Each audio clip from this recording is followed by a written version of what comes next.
Today, there are 75,000 people waiting for kidneys. I would still be one of them, but thank goodness a wonderful friend of mine gave me her right kidney 2 years ago.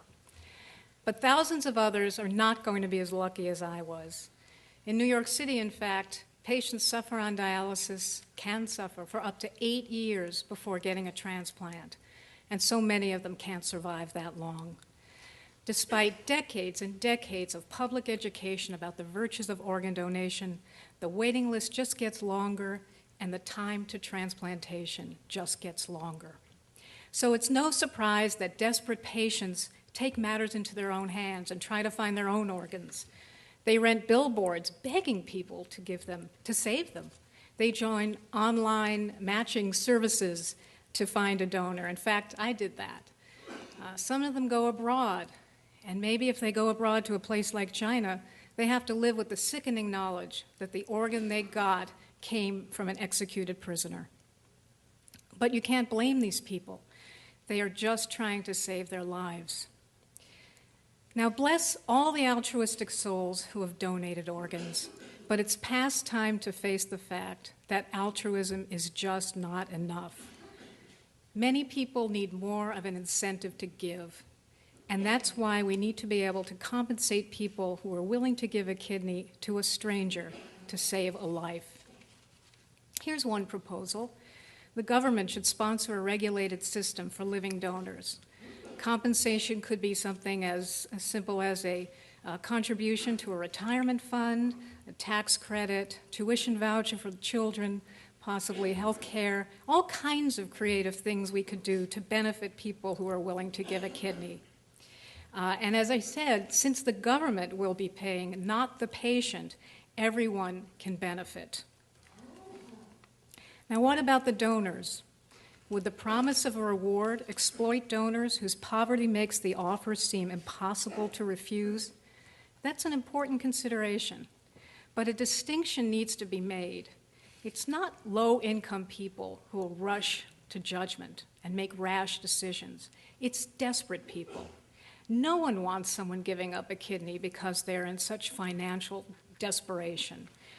But this is something we can guard against. For example, we simply don't offer what desperate people want, which is immediate cash. So you can build in several months of a waiting period.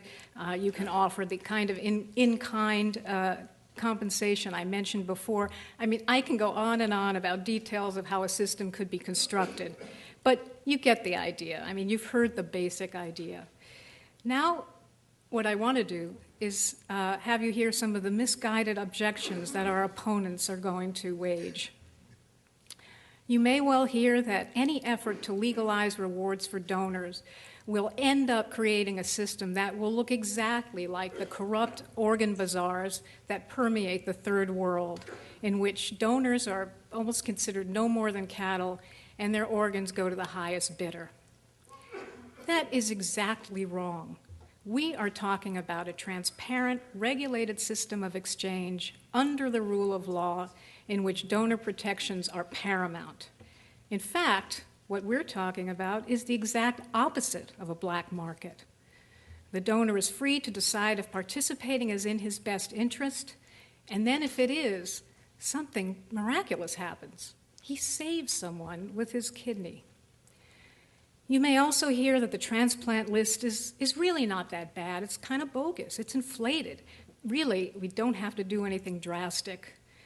Well, we do have to do something drastic because of the 75,000 people on the list, it is true. Not every one of them is eligible to get a kidney tomorrow. About a third of them are what's called inactive, meaning that right now they are too sick. If a kidney became available to them tomorrow, they would have to be passed over because they're not ready to, they're too fragile for surgery. But why did that happen?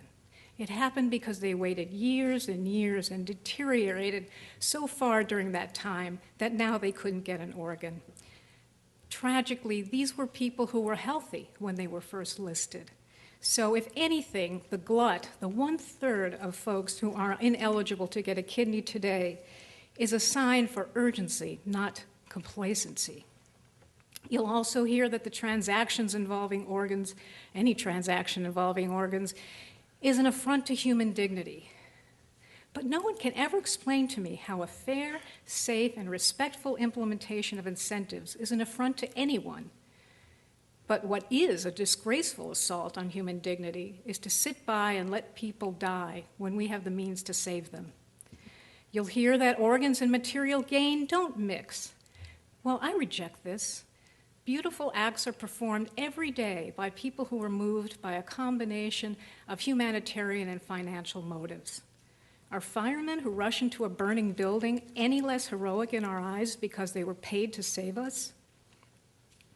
In the end, our critics have a chilling message for patients.